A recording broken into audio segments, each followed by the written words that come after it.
Hello my lovely soul family, आपके लिए एक और रीडिंग लेके आई हूँ जिसका आज का टॉपिक रहेगा अब आगे क्या होने वाला है आपकी ज़िंदगी में। तो यही देखेंगे टैरो कार्ड के माध्यम से, जिससे जिसकी भी एनर्जी पिकअप होती है ये उसकी रीडिंग होती है। ये जनरल रीडिंग है, आपसे रिजोनेट हो भी सकती है, नहीं। जब आप पहली बार आते हैं मेरे चैनल पे और सब्सक्राइब करते हैं तो आपकी एनर्जी को मैं पिकअप कर पाती हूँ, या कमेंट्स के थ्रू आप बता सकते हैं, अपनी एनर्जी को सेंड कर सकते हैं। तो बिना देरी के मैं रीडिंग करूँगी। कार्ड मैंने पहले ही शफल कर लिए हैं। तो कार्ड में दिख रहा है कि आपकी लाइफ में बड़े बड़े पंगे दिख रहे हैं मुझे, काफ़ी पंगे रहे हैं। कम पंगे से मतलब उतार चढ़ाव, जैसा भी जो भी आपकी परिस्थिति रही, काफ़ी ऐसी परिस्थिति रही कि आप सोचने लगे इस जीवन में कुछ ठीक होगा भी या नहीं। आप में से कुछ लोगों का बचपन बहुत अच्छा गुजरा है, बहुत कुछ आपने देखा है लाइफ में, बहुत अच्छी अच्छी चीज़ें रही हैं, माता पिता का प्यार रहा है। और कुछ लोगों की बहुत ही ज़्यादा बचपन से ही परेशानियां शुरू हो गई। उनको बचपन से ही वो बहुत इमोशनल थे और उनको लगा कि उन्हें कोई प्यार नहीं करता, या उनके जीवन में बहुत परेशानियां आई, आर्थिक परेशानियां भी उन्होंने देखी। लेकिन आज की सिचुएशन में उनके पास सब कुछ है, सब कोशिश कर रहे हैं सब अच्छा हो जाए, आगे भी बढ़ रहे हैं। अपनी मेहनत से उन्होंने बहुत कुछ प्राप्त किया है। कुछ लोगों की बात करूँगी आप में से, क्योंकि एनर्जी अलग अलग आ रही है। तो जिसकी भी जैसी भी एनर्जी है आप पिकअप अपने हिसाब से ले सकते हैं, ओके। बता सकते हैं किसकी एनर्जी है। तो जिन्होंने बहुत परेशानी उठाई बचपन से ही, वो काफ़ी मजबूत बनते गए। आज भी वो उनके जीवन में परेशानियां आ जाती हैं, लेकिन वो अपने आप को संभाल लेते हैं। और जिन्होंने बहुत लाड प्यार और बहुत सारी चीज़ों को देखा है, उनके जीवन में ये अचानक से परेशानियां आई हैं जो कि पहले नहीं थी। तो यहाँ पर दिख रहा है आपकी ज़िंदगी में जिसके बारे में आप ज़्यादा सोच रहे हैं, या आपने किसी को ऐसे व्यक्ति को चुना आपकी लाइफ में, वो आया। अगर आप बहुत अच्छे तरीके से पले फिर भी, और आप बहुत परेशानियों में पले बड़े फिर भी, आप दोनों की ही ज़िंदगी में, ऐसे दोनों लोगों की ज़िंदगी में एक ऐसा पर्सन आया कि आप ये समझने लगे कि इसके अलावा अब आपकी ज़िंदगी में कोई और आ ही नहीं सकता। और आपने वो स्थान उसको दे दिया। शायद आपने अपने माता पिता को भी इतना बड़ा स्थान नहीं दिया जीवन में, आपने इस इंसान को वो स्थान दे दिया। तो आपकी ज़िंदगी में हुआ क्या कि इस इंसान ने ही आपके साथ छल फरेब और धोखे किए। इस इंसान ने साजिशें रची, आपसे पहले मीठी मीठी बातें की, बहुत प्यार का दिखावा किया, मर जाएंगे जी जाने की कस्में खाई, तारे तोड़ के लाने की बातें करी। और जब, हालांकि प्रैक्टिकल लोग या कुछ लोग ये कहेंगे कि हमारी ये उम्र नहीं है कि तारे तोड़ने वाली बातों में हम फंस जाएं। एक उदाहरण के तौर पे मैं कह रही हूँ कि ऐसी ऐसी बातें की कि आप समझदार होते हुए भी ना समझ बन गए। क्योंकि इमोशनल जो व्यक्ति होते हैं वो कितने भी समझदारी हो जाए, कितनी भी उनकी एक उम्र हो जाए, फिर भी वो किसी भी इंसान की अच्छी बात या कोई उनके प्रति प्यार दिखाता है तो वो उसकी बातों में आ ही जाते हैं। क्योंकि इमोशनल लोगों की ये कमजोरी होती है, ये कह लो कि उनको थोड़ा सा भी कोई प्यार दिखाता है, बात करता है, तो उनको ऐसा लगता है ये मेरा सबसे ज़्यादा अपना है। क्योंकि उस टाइम आपको शायद इस व्यक्ति की ज़रूरत थी, आप कोई परेशानी से गुजर रहे थे, तब ये आपकी ज़िंदगी में आया और आपको ये लगा कि इससे बढ़कर बैल बिशर या कोई चाहने वाला, प्यार करने वाला कोई हो ही नहीं सकता। तो यही रहा, आपने पूरी तरीके से इसको सौंप दिया, अपनी ज़िंदगी को सौंप दिया। तो अब आपकी लाइफ में ये होने वाला है कि ये इंसान जिसने आपको छला, ठगा, परेशान किया, तो आप अपनी लाइफ में देखेंगे इसकी परेशानियों को।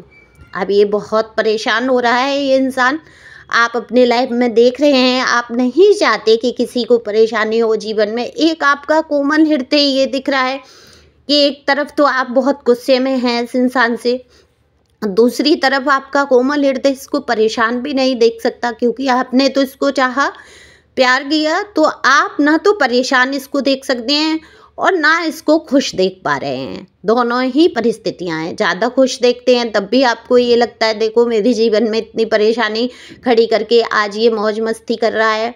दूसरी तरफ अगर आप परेशान देखते हैं तब भी आप परेशान हो जाते हैं कि नहीं नहीं, ऐसा तो नहीं चाहता कि ये ऐसे रहे, परेशान हो, ठीक है इसने मेरे साथ बुरा किया पर इतना भी दुख नहीं होना चाहिए, मैंने तो प्यार किया, ये नहीं कर रहा कोई बात नहीं, मैंने तो किया ना। ऐसी भी फीलिंग किसी किसी की आ रही है, वही कमेंट्स करके बताना। देखो जो कार्ड बता रहे हैं मैं वही कहूँगी, लवर्स का कार्ड है तो कहीं ना कहीं सोलमेट एनर्जी आ रही है। कितने लोग ट्विन फ्लेम भी दिख रहे हैं, सोलमेट भी दिख रहे हैं, कार्मिक रिलेशन भी दिख रहे हैं, जिनकी लाइफ से कार्मिक रिलेशन गए हैं, निकल गए हैं, चले गए हैं हमेशा के लिए। देखो ऐसा नहीं है ये व्यक्ति लौट के नहीं आएगा आपकी लाइफ में।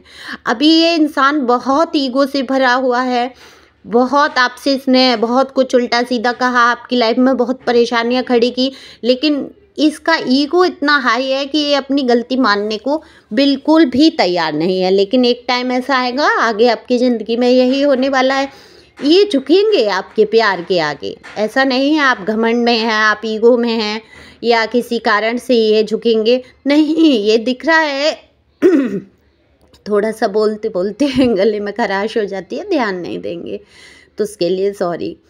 तो ये दिख रहा है कि ये झुक जाएगा आपके प्यार के कारण, या कुछ लोगों का दिख रहा है प्रेगनेंसी दिख रही है, बेबी का दिख रहा है, क्योंकि कार्ड ऐसा है या तो बेबी है या प्रेगनेंसी है, या ये व्यक्ति आपको अपने बच्चों की माँ बनते हुए देखना चाहता है कि आप कैसे लगेंगे जब इसके बेबी को कैरी करेंगे, तो वहाँ ये झुक जाएगा आपके प्यार की वजह से भी, बेबी की वजह से, या कुछ भी है। इसका ईगो अभी बहुत हाई है, ये मिट सकता है, मर सकता है, पर ये इंसान झुक नहीं सकता। लेकिन अगर ये थोड़ा सा झुकाना नहीं चाहते आप लोग, मुझे दिख रहा है कि आप ये नहीं बिल्कुल चाहते कि ये घुटनों के बल आ जाए, झुक जाए, नहीं, आपको इसका रौबीला स्वभाव अच्छा लगता है, आपने पसंद किया इसको इस तरीके से कि ये रौब में रहता है इंसान।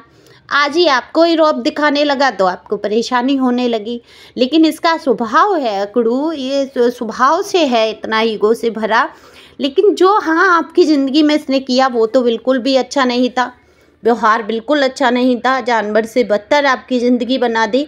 तो लेकिन ये खुद के घमंड में रहा, ये नहीं सोच पाया ये व्यक्ति कि इसने इतना बुरा आपके साथ कर दिया। लेकिन नो कॉन्टेक्ट सिचुएशन वाले ज़्यादा मुझे दिखाई देते हैं यहाँ पर, तो वही कार्ड जैसे निकल के आते हैं मैं तो वही बोलूँगी। यहाँ पर वो लोगों की ज़्यादा एनर्जी आती है जिनके नो कॉन्टैक्ट हैं, तो आपके नो कॉन्टैक्ट में हो आप, इनके किसी तरीके की बातचीत नहीं हो रही है, अगर बातचीत भी हो रही है तो बहुत कभी हो गई, नहीं, ब्लॉक अनब्लॉक यही चल रहा है आपकी लाइफ में। लेकिन अभी आपकी ज़िंदगी में बहुत कुछ अच्छा होने वाला है, इसको गलतियों का एहसास होने वाला है, कहीं ना कहीं से आपके साथ जस्टिस होगा, न्याय होगा। अगर कोई केस वगैरह आपका चल रहा है तो आप जीतेंगे उसमें, इस बार आपकी जीत होगी, क्योंकि आपने कोई कुछ गलती नहीं की है। अगर कोई लीगल मैटर है या कुछ है उसमें आपकी जीत दिखाई दे रही है। आप जो भी देख रहे हैं मेल फीमेल दोनों के लिए ये रीडिंग होती है। तो आपके जीवन में ये अकड़ू व्यक्ति थोड़ा सा झुक के नरमी से पेश आने वाला है, लेकिन ये आपको देखना है जिसने बहुत धोखेबाजी की है आपकी लाइफ में, क्या ये आपके साथ सच्चा रिश्ता निभा पाएगा बाद में भी, क्या धोखा ये आपके मन में भी चल रहा है, क्या ये फिर से धोखा नहीं देगा, या मन में आएगा आपके उस टाइम पे आप एक्सेप्ट नहीं कर पाएंगे ठीक से पूरी तरीके से। और ये डर इस व्यक्ति को भी सता रहा है कि शायद आप पूरी तरीके से इसको अपना नहीं पाएंगे, इसकी अपनी गलतियों का एहसास है कि इसने इतनी बड़ी बड़ी गलती की है, उनको आप माफ़ भी करेंगे या नहीं। ऐसा तो नहीं ये आपके पास आए आप इसको नीचा दिखा दें, झुका दें, और ज़्यादा आप इसको नीचा दिखाने की कोशिश करें, ये इस व्यक्ति का डर है। और इसी डर से ये आपसे दूर भाग रहा है, कोशिश कर रहा है आपको भूलने की। लेकिन हाँ, इसका ईगो जो है वो ज़रूर कम होने वाला है, और आपकी ज़िंदगी में हो सकता है इसका कोई कॉल आए, मैसेज आए, या ये अपनी करनी का थोड़ा सा पछतावा करे, हो सकता है ऐसा। तो आपकी लाइफ में बहुत कुछ अच्छा आने वाला है, न्यू अपॉर्चुनिटी आती हुई दिख रही है, नया ऑफ़र आते हुए दिख रहा है, कई लोग आपकी तरफ आकर्षित हैं, आपको प्रेम प्रस्ताव भी दे सकते हैं। तो आपको ध्यान देना है कि आप न्यू अपॉर्चुनिटी, नए प्रस्ताव पे जाते हैं, एक्स पे जाते हैं या नेक्स्ट पे जाते हैं, ये आपके ऊपर है। आप किसको चुनते हैं। नया व्यक्ति भी आपके लाइफ में काफ़ी अच्छा रहने वाला है। अच्छे स्वभाव का संस्कारी व्यक्ति आपको प्रपोज कर सकता है, लेकिन आपका दिल तो कहीं और ही फंसा है, तो वो आप अपने हिसाब से देखें। लेकिन एकदम से किसी को हर्ट करने की ज़रूरत नहीं है। आप दोस्ती का भी रिश्ता रख सकते हैं दूसरे व्यक्ति से, अगर आप नया एक्स का इंतज़ार कर रहे हैं, और आपके एक्स को ज़रूर अपनी गलती का एहसास होगा और वो आपसे माफ़ी भी मांग सकता है। तो thank you for watching my channel. खुश रहें, मस्त रहें, आगे बढ़ते रहें। Thank you.